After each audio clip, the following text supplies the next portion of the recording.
Good afternoon, everyone. We are the Gas Policy Development Project 3.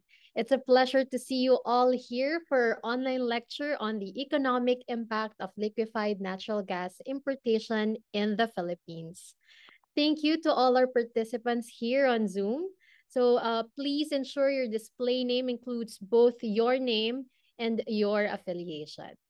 I'd also like to extend a warm welcome to each of you joining us from Facebook Live. Yes, we are live. So thank you for tuning in. And don't forget to like our page and share this stream to spread the word. Now, without further ado, I am on to invite Dr. Rosalinda De Leon, GPDP Project Director, to deliver her welcome remarks. Thank you very much, Angelo. So hello and good afternoon to our distinguished guests from the Department of Energy, ERIA, the Embassy of Japan, JERA, our partners from government agencies and the private sector, colleagues from the academe and students. Thank you for joining us for this GPDP lecture on the economic impact of liquefied natural gas importation in the Philippines. The Philippines stands at a crossroads in its energy journey, where natural gas plays a vital role. As the country's energy landscape evolves to one which involves the importation of liquefied natural gas, more practitioners in the field with deep technical background and holistic understanding of the sector is needed. Unfortunately, our country has a dearth of energy experts, particularly on the liquefied natural gas sector. This gap is a call to action for us at GPDP to not only facilitate energy discourse among practitioners, but also to help spark interest, especially among university students, to specialize in energy, with hopes of them joining the sector later on. That is our main goal with this lecture. Today's lecture will shed light on LNG importation in the Philippines. We will explore its role in our pursuit of sustainable energy and the challenges and opportunities it will bring. We will also touch on its potential impact on our economy, assessing how it aligns with our development goals. To guide us through this insightful conversation, we are very honored to have Dr. Rosemary Mendoza, who is the Chief Investment Specialist from the Board of Investments, and Dr. Ramon Clarete, former Dean of the UP School of Economics and a former Project Director of the Gas Policy Development Project. We look forward to hearing the insights that they will be sharing today. With that, I encourage everyone to actively engage with our speakers today, ask questions, share your perspectives, and take this opportunity to deepen your understanding of liquefied natural gas. Let's all learn from each other. I am optimistic that by the end of the lecture, we have been able to stimulate meaningful discussions and inspire intellectual curiosity among our students and professionals. Again, on behalf of GPDP, thank you all for being here and have an informative afternoon ahead. Back to you, Angie. Thank you, Dr. De Leon. We all agree that the evolving landscape of our country's energy sector requires deep knowledge and dedicated expertise. And that's why GPDP has organized this lecture, specifically catered to our university students to foster interest among the next generation of energy professionals. So as we get started with today's session, I'd like to remind our Zoom participants to please use the chat box for any questions you might have during the presentation. So you can post your questions as they come to mind, and we will address them in the Q&A portion after the presentations and sharing of insights. And to manage the program, only questions from the chat box will be entertained. Also, to ensure that your please ensure that your display name reflects your real name and your affiliation so we can properly address you. So today we are privileged to have with us distinguished experts who will delve into our topic, the LNG importation, and its economic implications. It is my pleasure to introduce our speaker.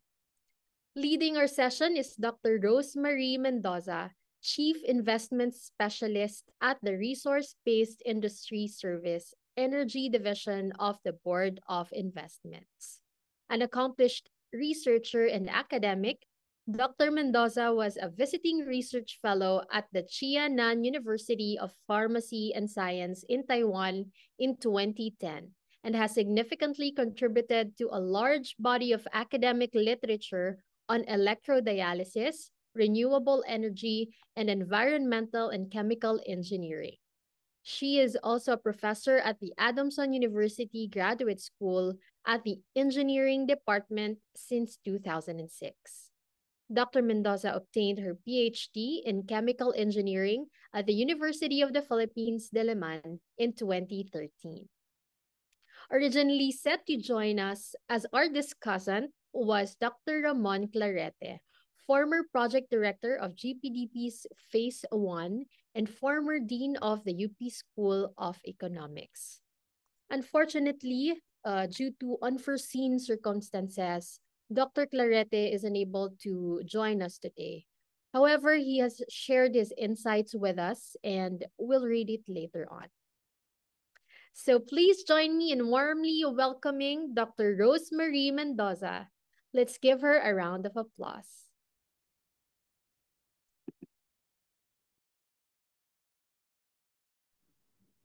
Hey, good afternoon, everybody. Can you hear me?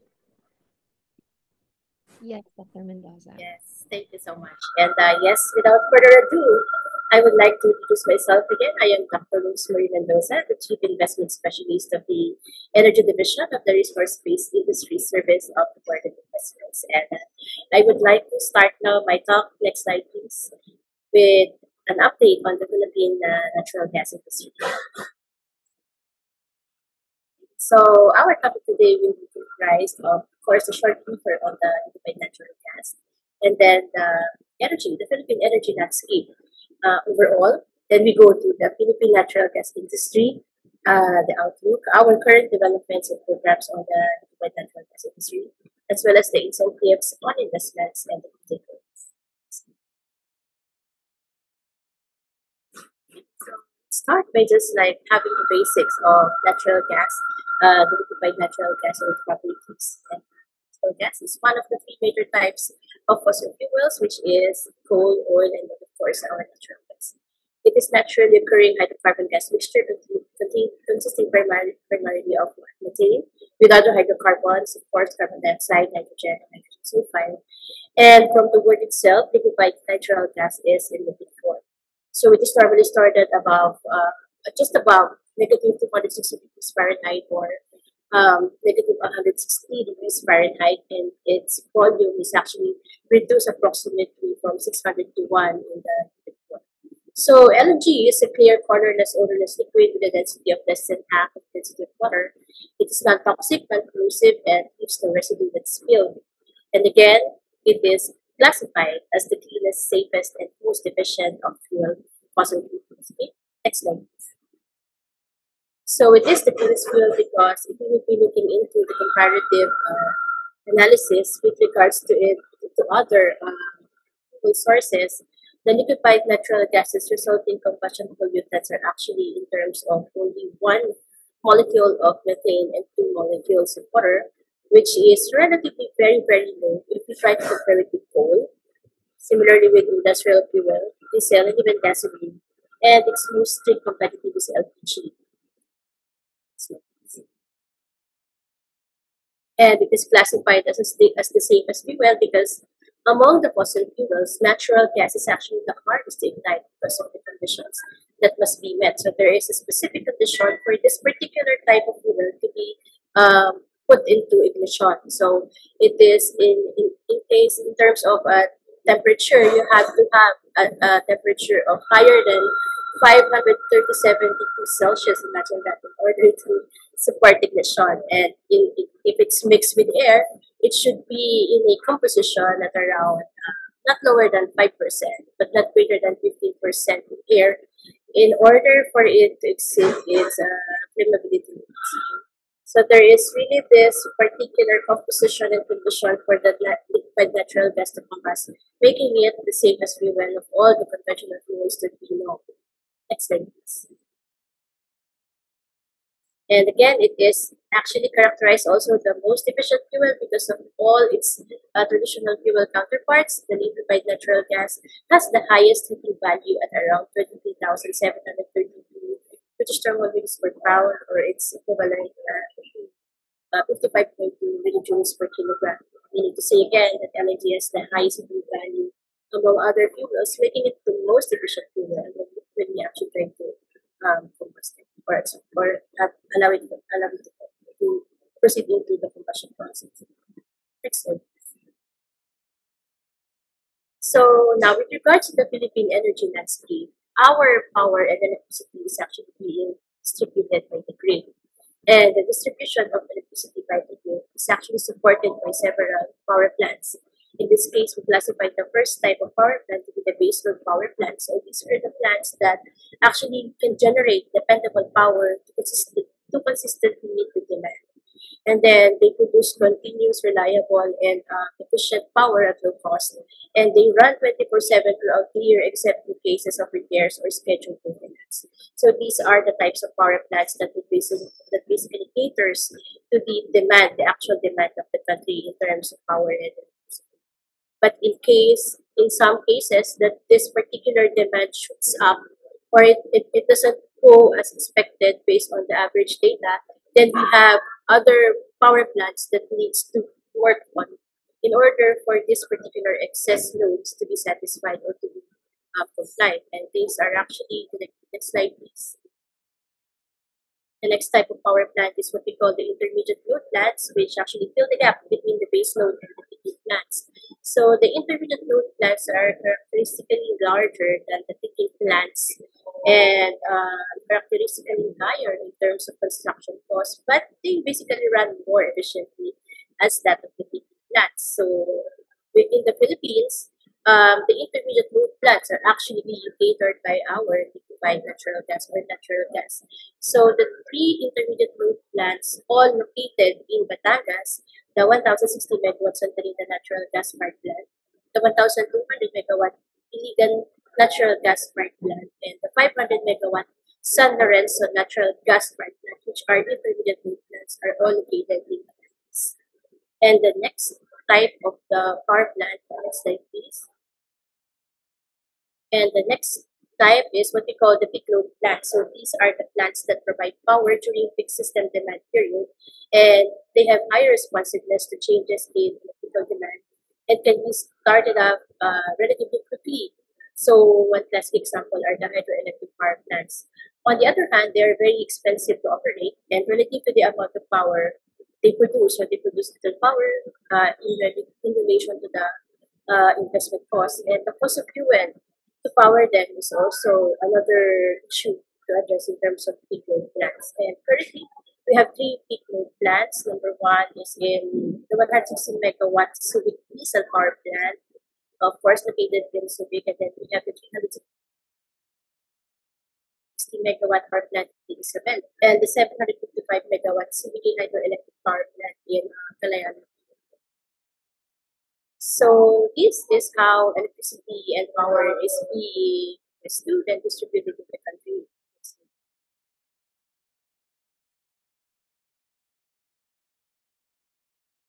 So this is actually a data, the very fresh efficient data from the Department of Energy, which is showing or illustrating the power generation mix in the Philippines in 2021 and 2021 source. As what we all see, the power generation mix is being predominated by coal, which is more than half of the proportion of the generation mix of all other sources. While following coal is our natural gas at around 16% of the generation mix in 2022, which is 2% lower than the power generation mix in 2021. This is a classic evidence to show that our natural gas reserves, or that the generation, natural gas generation is actually dwindling, which is attributed to the relaxation of the Malampaya natural gas source. Next slide, please.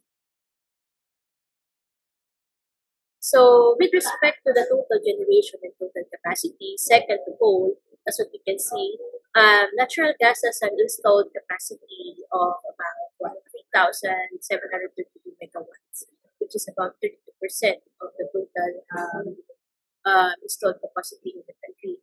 And with that, we have a 8.8% or 2,081 megawatt dependable capacity and about 17,884 gigawatt power generation. Well, in the case of total generation in 2022, we were able to generate about based on the natural gas data, about 516 gigawatt, which 42% of it is from indigenous natural gas, while 57.5% is imported. And this is about 22.1% of the renewable energy share and 77.9% of the electricity share. And this resulted in a total capacity installation of 28,258 megawatt with a dependable 23,528 megawatt total capacity. So this actually indicates how important the natural gas is in terms of total power generation and electricity generation. Next slide. And here we have the data on the result rate in terms again of the installed generating capacity at a total of 19,758 megawatt and the power generation, which is about 79,820,536 megawatt. This particular slide only proves to show how important is natural gas in terms of power generation and electricity provision to the whole country. So in this case, we can see that initially, majority of the generation capacity is actually being addressed to by coal, and the next one that addresses it is already our natural gas sources. Next slide. So with respect to the Philippine natural gas industry in the country, Malampaya is actually the sole supplier of the Philippine natural gas. And Malampaya has an average production of 452 million standard cubic feet per day or 453 MMSCM per day. So the Malampaya concession is actually expected to expire in 2024, which actually already exhibiting its evidence with the drop in the supply of in the generation of the volume of natural gas from 2013 to 2023. We will be seeing that data on the next slides. The supply actually can go as far as 2027, but it does not have enough gas for further expansion to meet the future natural gas requirements, particularly on the plan to expand the application of natural gas in industrial, commercial, residential, and transport sectors. On the other hand, Malampaya's operator actually indicated that they are not actually closing Malampaya. Instead, the Malampaya will be going a preventive maintenance activity. So don't panic for everybody. There's no need to panic because the government is actually in its continuous search and effort for the Philippine natural gas industry to thrive and become the alternate, at least become the alternate base load for the country.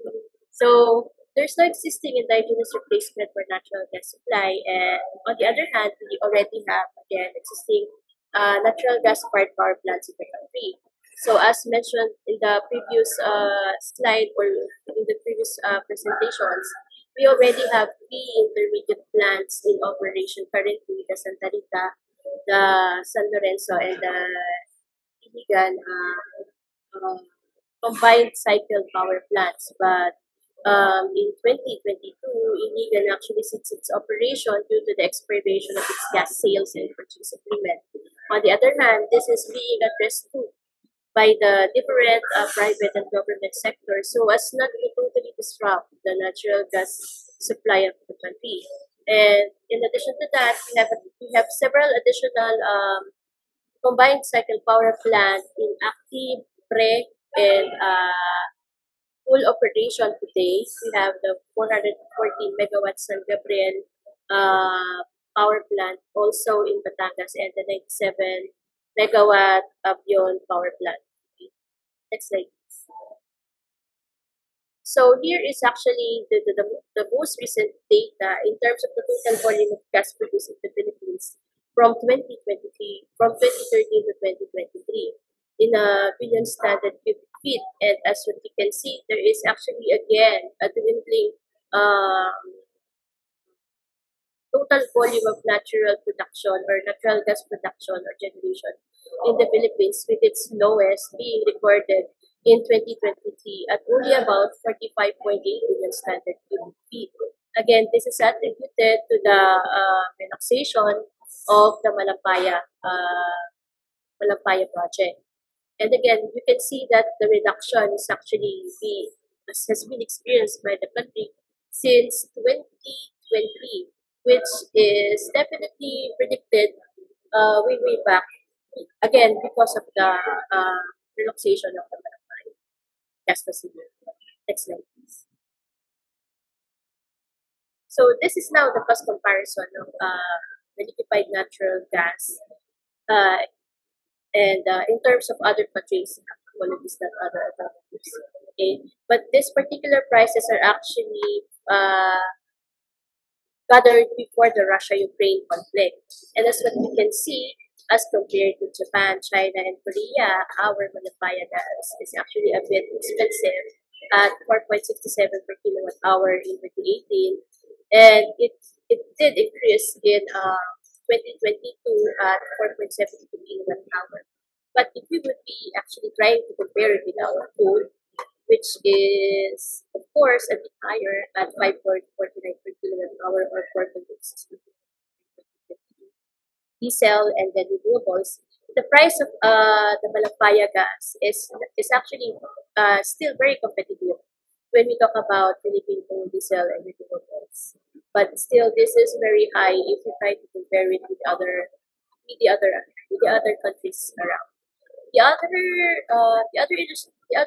figure illustrates now the spot prices of liquefied natural gas delivered worldwide as of January 2024 by selecting destination. And as what we can see, the nearest of these countries that can supply the liquefied natural gas with us here in the Philippines is in China, which is actually one of the leading producers of the liquefied natural gas. So it is actually very evident that if we try to import natural gas, one of the most attractive or one of the most attractive, viable source is the China liquefied natural gas. This is followed by Japan and then India.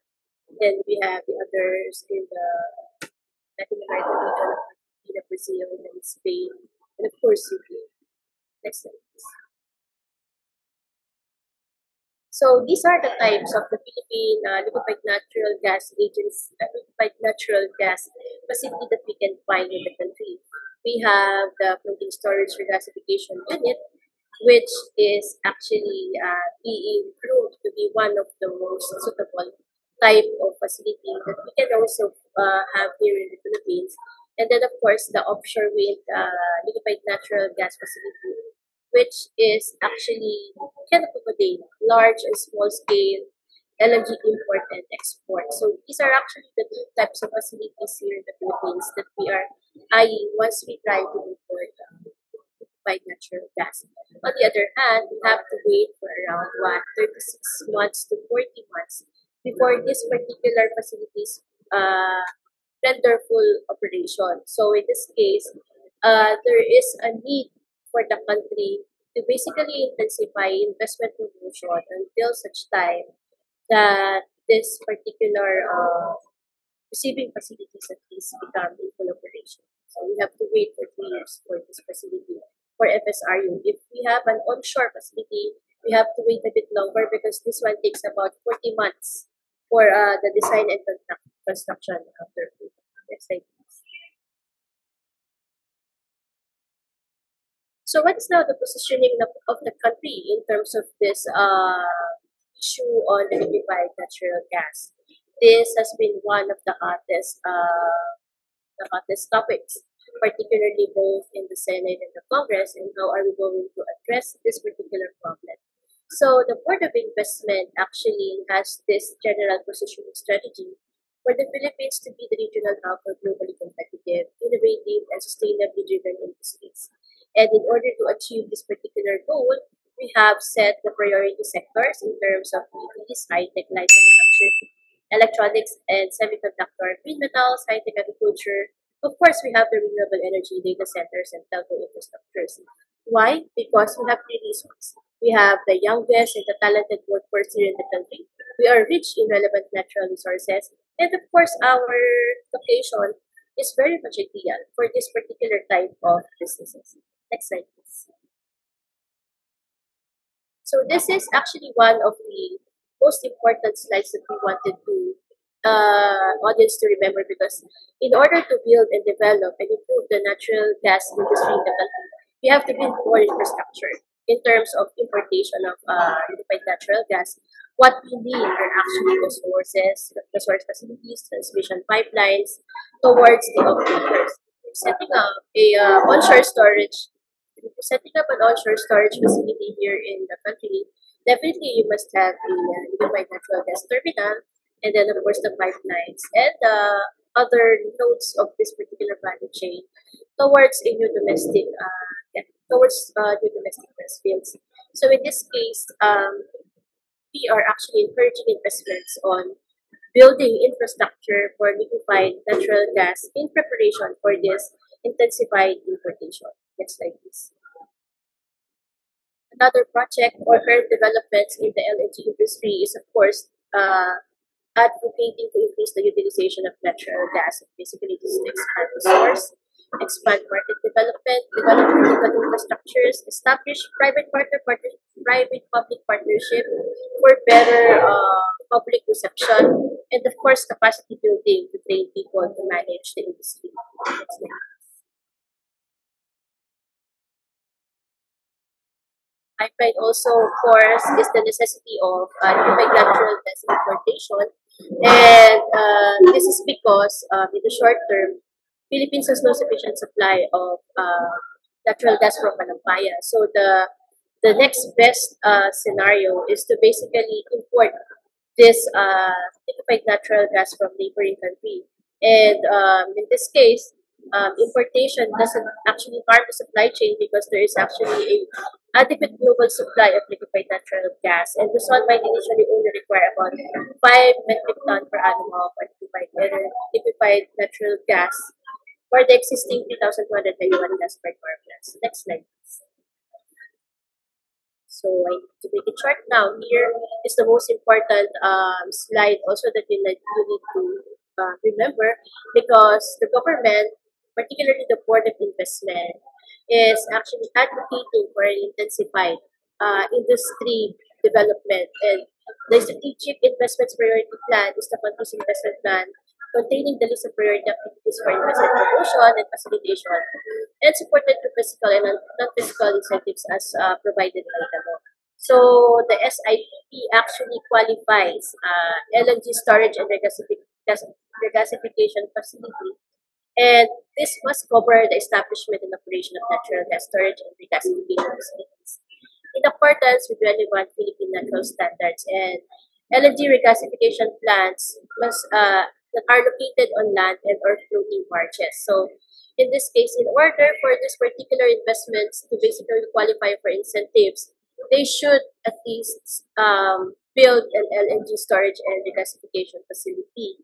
And they must cater to what? Power plants, industrial plants, commercial establishments, and must cater to at least one clientele other than the proponent's own business. So with regards to the incentives, next slide please. Okay, so these are actually the list of incentives and benefits of investments on LNG storage and regasification facilities, which includes income tax holidays, duty-free importation, 5% special corporate income tax, and then other benefits such as reduced operating costs, improved IRR, increased net income, shorter payback period, etc. Okay, so in that case, next slide, please. So these are actually the set of incentives that are being offered to investments in terms of liquefied natural gas storage and regasification system. Okay, so the incentives are actually uh, location dependent also. So if you are in the national capital region, there is a separate set of incentives that would be given to you as compared to the incentives located in the metropolitan areas or areas contiguous and adjacent to NCR and all other areas. So we have the legends there, and I think you can have a copy of the slide from our organizers. Next slide, please. So what are the next steps now? The next step is actually the approval of the downstream natural gas law, and then the development of the Philippine Natural Standards on natural gas, and the natural gas product facility and code of health and safety, security, and other issues that needs to be addressed when we have already imported natural gas in the Philippines. And then, of course, the adoption and promulgation of natural gas-specific regulation by concerned agencies using the proposed regulatory PRP-based recommendation. And with all of this, I would like to present now the takeaways of this talk. Next slide, please.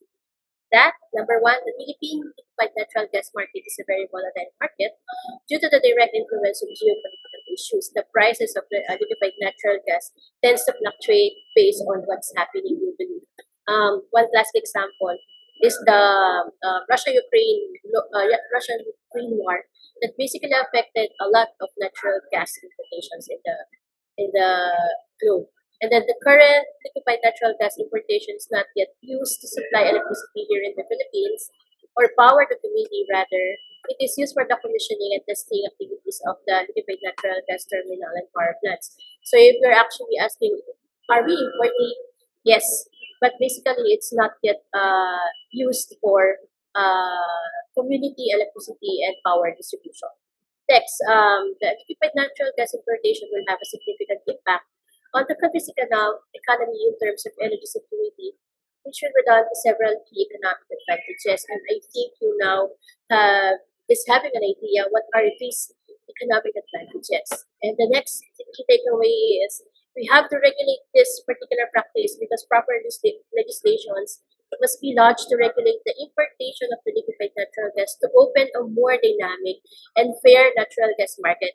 Because we have to put in mind that we also produce natural gas.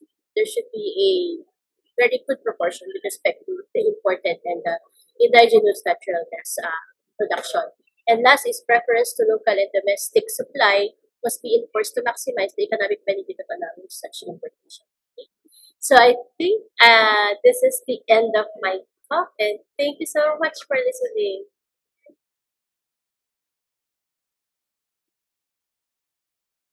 Thank you, Dr. Mendoza, for sharing for this comprehensive presentation. So before today's event, we requested the presentation from Dr. Mendoza and have shared it with Dr. Clarete.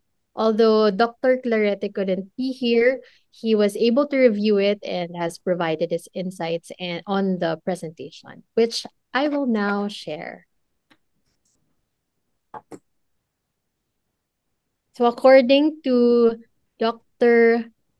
Clarete, it is now year 2024 and about a fifth of our electricity supply will be hit by the decline of indigenous supply of natural gas from Malampaya. The Malampaya offshore well in Palawan, which practically produces all the gas used in the country, provides fuel for the gas-fired power plants in Batangas City. Together, this plant supply 3.2 gigawatt hour of electricity to the power grid in Luzon. If Dr. Mendoza's presentation is a status report of our preparedness to transition from indigenous gas to imported LNG or to other sources of electricity like additional coal plants or renewable sources of energy, there is nothing in her presentation which says the country will have a seamless transition from Malampaya. I know I appear to be in panic mode to learn that at this point in time, the country still needs about 3 years to get a floating storage and regasification unit, or FSRU, in place in the country, according to Dr. Mendoza. What is it that is holding down our preparation of the smooth transition? Experts know about the Ides of 2024, when Malampaya dries up without any ready replacement of indigenous gas. Is it price disadvantage of LNG compared to coal? While previous research indicates coal plants have the lower electricity generation cost than a gas-fired plant, and that the former is for base load operation, this source has to be phased out for arresting climate change problems. Natural gas is a cleaner transition fossil fuel, and the country is fortunate we had indigenous supply of it from Malampaya. However, that supply is running out. Our realistic option is to import the gas in liquid form from Middle East or North America. And by now, we should have already put in place land-based terminals or FSRUs. And we're not really starting from zero because of the gas electricity plants in Batangas City, fueled by the natural gas from Malampaya. The question is, why is it that we haven't started importing LNG? Or are we just about ready to import? There appears in Dr. Mendoza's update that this is so. Do we have to wait for a 1990 type of energy crisis before we act on this impending energy deficit? While generally fossil fuel generates lower cost electricity and coal has the cost advantage over natural gas, global warming requires us to phase out coal and let natural gas gradually be a transition source of electricity because it is cleaner. Renewables would have to wait until the world would have made batteries more efficient. We would still need fossil, and natural gas is the best there is given the world's clamor for reducing the carbon footprint. The most important takeaway of Dr. Mendoza is for the DOE to take the lead and ensure that LNG comes into the country soonest as possible. Thank you. So that's from and signed by Dr. Ramon L. Clarete.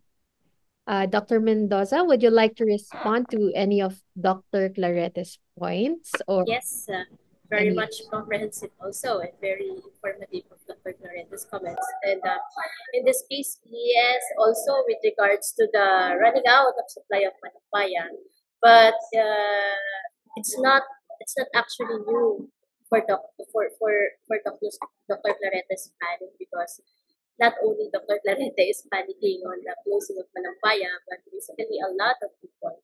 But in this case, in terms of the panic on the closing of Manampaya, this has not escaped the government's eye. And basically, the government is doing its best to basically address this particular unstoppable problem at hand. And and one of the interventions of the government in this particular case is the intensification of investment promotion, particularly in terms of the build-up of the Philippine liquefied natural gas industry. That is the reason why we have what we call the strategic investment priority, where the liquefied natural gas is actually listed as one of the priorities for investments. And in this case, when it is within the SIPP list, it means that if you build up a facility, you will be getting incentives from the government. This is one way of the government to attract investments and to build the natural gas industry in the Philippines. In addition to that, just recently we have the Green Lane that was actually approved already, which streamlines now the permitting, kasi if you have investments regarding energy facilities, these facilities must be registered to the government. Number one, it needs endorsement from the Department of Energy. And number two, from the endorsement of the Department of Energy, it has to be registered with the Board of Investments. So basically, the government cut off all the things that basically prolongs the process. And if that is actually in terms of the natural gas investments, this particular investments will be like expedited as compared to the usual process. Or we have what we call the ease of doing business, also the law of ease of doing business. So this is the best way that the Board of Investments can basically address, the impending problems on the natural gas industry.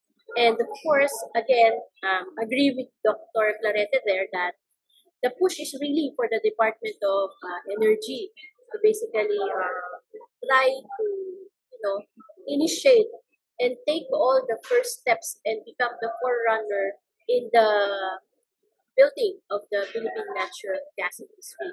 And in terms of why are we not yet doing the importation, the government must actually lay down all the cards by what identifying and recognizing all the problems that might arise before this particular big practice must be put inside or must take place in the Philippines. There are a lot of issues of importation, as I have mentioned earlier. We are also having our indigenous natural gas supply.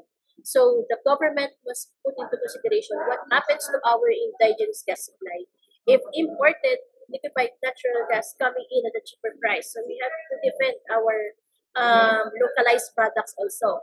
So these are one of the things that the government is looking into. But again, the public is rest assured that the government is not turning a blind eye on addressing this issue. Number one, we have what we call the Philippine Downstream Natural Gas Law, which is already in the Senate level, where this particular industry will be uplifted and basically, the focus is on the Philippine natural gas itself. And most likely in a few months or maybe by 2025, we're not sure. But what I am sure is that this is a priority bill. Okay, so there will be now the guidelines for the Philippine liquefied natural gas industry, where we can actually base our activities in terms of this industry. And yeah, in my case, when I am not in the government 3 or 5 years ago, I am also in deep panic. But looking into how the government's effort of building the industry, looking into the different angles of addressing this problem, my panic is actually like lowered into from 70%, it's now on the 30%. And in addition to that, the operators of the Malampaya facilities actually have initially given their guarantee that they are just like relaxing Malampaya. May mga bagong wells na tinitingnan for this particular, for their operations. All right. Thank you, Dr. Mendoza. Sorry, ang haba ng sagot ko. It's okay. Okay lang po. Kailangan po natin yan. So now that we've heard from Dr. Mendoza, we'll open the floor to questions naman from the audience. So this is a great opportunity to dive deeper into the discussion. So please don't hesitate to share your questions and your thoughts. Again, kindly post your questions in the chat box and I'll direct them to our speaker. So we have here actually a question which was answered by our GPDP3 deputy director. But let me read it first. So the question is from Mr. Marshall Batung of Bureau of Fire Protection. He asked if we accept European, American, Japanese standard in design, handling, storing of LNG, or Philippines will development its own standard. And GPDP3 Deputy Director Melit Villanueva answered that we will be adopting international standards and localize it. we are leaning on NFPA 59A. Yes, And definitely agree with Dr. Villanueva on this. It's welcome, but then it has to be localized because it needs to fit in the Philippine setting. We cannot adapt it wholeheartedly 100%. It should be localized. so next in our chat box, Miss Raquel Vera Cruz, this is more of a comment. Very interesting report. Daw po. Yan, thank you. And we also have from Miss Melanie Papa. So this is a question from PEZA. What is the status of the Linseed LNG facility in Batangas? Okay, so for the linseed energy facility, I think I need to get back with Miss Melanie Paca on this because we need to pull out data from the Board of Investments. But in this case, if an update on this particular facility will be solicited from the Board of Investment, the only thing that I can provide is what is the capacity and then is this particular plant still actively operating or in the pre-operation mode. But she can actually email me so I can get back to her with regards to the status of the Lindsay facility. All right. So Miss Papa will, the speaker will get back to you after this session. All right. So from our very own GPDP, from Maria Oliva Dicol Dakiwag, how will the entry of imported supply and adoption of LNG as an energy source affect fuel and electricity prices in the Philippines? Will this mean that pump prices and electricity bills will become cheaper? Interesting question. So in terms of the prices, well, if we would be looking into the statistics that I have presented earlier, the prices are actually way below our prices of around 30 or maybe higher than. But it is expected that as the imported LNG enters the Philippine territory, there should be a reduction at least in the prices of the natural gas. But we also need to consider the cost of investments for this particular for these particular players, and the price will be dictated by as to the amount of the investment that they give into this particular facility or technology. So I cannot say much, but in general, there should be a reduction and there should be at least a cheaper price in electricity because we have already the supply. If we have the adequate facility to distribute, no, and we have the adequate supply for let's say around 5 to 10 years, most likely we can play with the price and the price will actually be compensating. Might go down a bit or we don't know. But again, as expected, it must go down. So far, it's a good news pala, di ba? Especially now that Yes.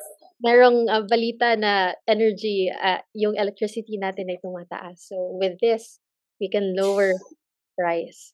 Okay, Yes. so another question from GPDP.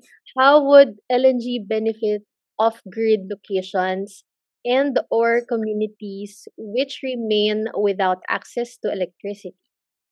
Can LNG be the more viable option to electrify these areas compared to solar or nuclear power? Well, of course, if we would be comparing it to solar, the applicability of solar power is very high in terms of off-grid areas. But if we look into the LNG, the benefit of the LNG, if we would be looking into a more bigger industry perspective, is that we would be able to put these areas on grid. They will no longer be off grid if we have adequate supply of LNG. And again, as mentioned earlier, the adequacy of supply can be addressed by the importation. So what I can see the benefit is that these off-grid areas can be now on-grid when we have adequate supply and when we have stable supply of energy. They will no longer be classified as off-grid. And yeah, I'm very optimistic on this that in terms of off-grid systems kasi, they will be building their own facilities and it might be a bit more expensive if we do off-grid distribution. So again, the most economical and the most viable way, since we have naman existing natural gas power plant, is to supply and put these locations on grid instead of being off grid forever. Okay. So that's another good news. And LNG be more viable option to electrify these areas compared to solar or nuclear power? In terms of nuclear power, it will be a very it still need a very long time because nuclear power is a different type of power. It caters to a different type of fuel. So LNG and nuclear power is basically not comparable. We would be looking into their characteristics, their specifications, and their requirements. But it would take long for nuclear power because we still don't have a operating nuclear power in the Philippines as of today. But still, we're not dismissing. We're not dismissing. We are actually optimistic that the nuclear power will be coming into the country in 10 years' time. So moving on to another question from Mr. Arnelson Abeleda of GPDP. Wait. All right. So when we say we will adopt international standards and localize them, how will localization be achieved? Can you give examples? Actually, this is answered again by Ma'am Melit Villanueva. The answer was localization means adopting to Philippine settings, needs, requirements, capacity. We are currently doing this with our COSP. Yes, agree again with Dr. Melit that when we do localization, definitely we have to look into how this particular designs will very much fit into the Philippine setting, what will be the efficiency, and if we need to modify the designs, we have to modify it based again in our settings. In addition to that, in terms of localization, as I have mentioned in my key takeaways, we also need to consider the domestic supply chain. We cannot just build and build nuclear gas power plants utilizing materials from the abroad. We have to basically localize this particular plants by empowering also domestic enterprises. And yeah, in terms of localization, it is actually fitting the design to the Philippine setting as well as fitting the design to the current Philippine supply chain, current domestic supply chain. Okay. So again, another question from the GPDP. How will LNG terminals impact the community surrounding them, particularly Batangas, where 5 of the import terminals will be located? Okay, so the effect of this particular natural gas terminals has been long before assessed and evaluated by the other government agencies like the Department of Environment and Natural Resources. PESA also has their department on safety and sanitation and everything. So with regards to the the effect in the community in terms of safety, I think government legislations as well as the compliance to government mandates are being strictly enforced by these particular agencies.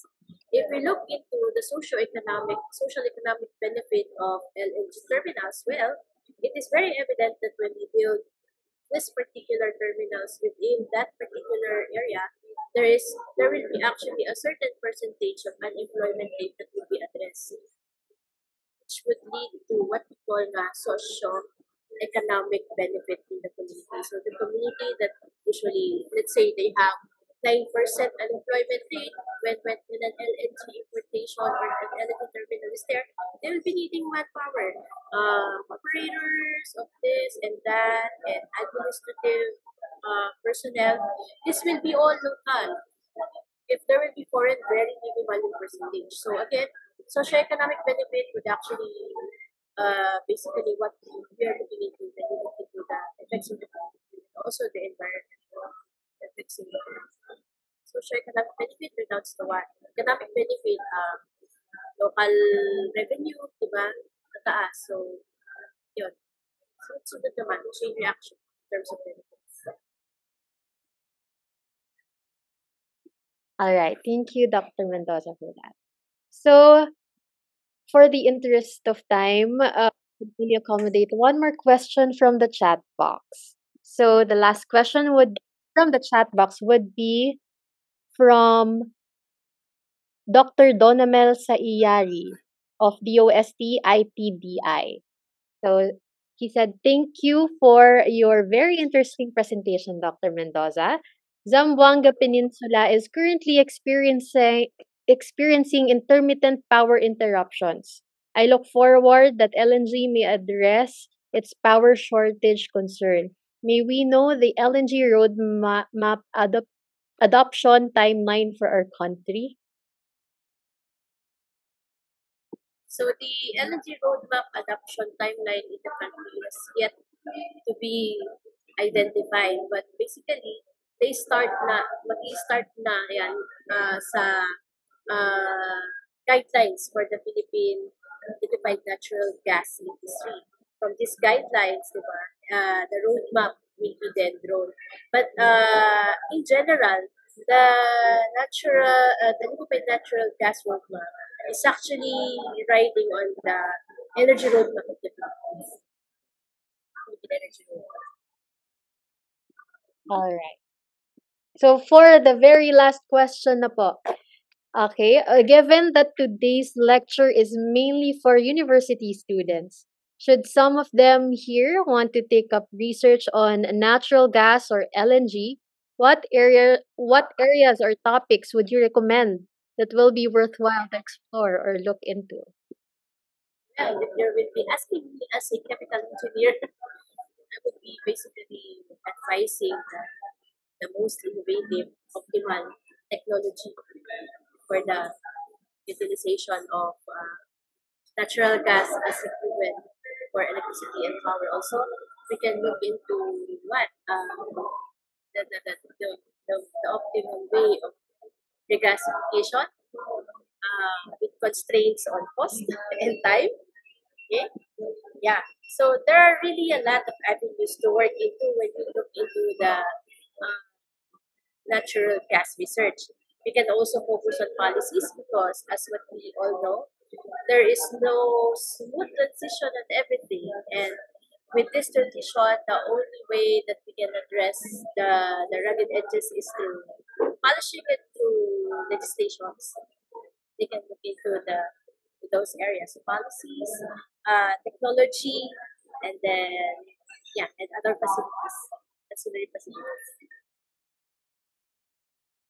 All right. Thank you, Dr. Mendoza, for sharing your invaluable insights with us today and for dedicating your time to this discussion. And also, thank you to all our participants for engaging in the discussion.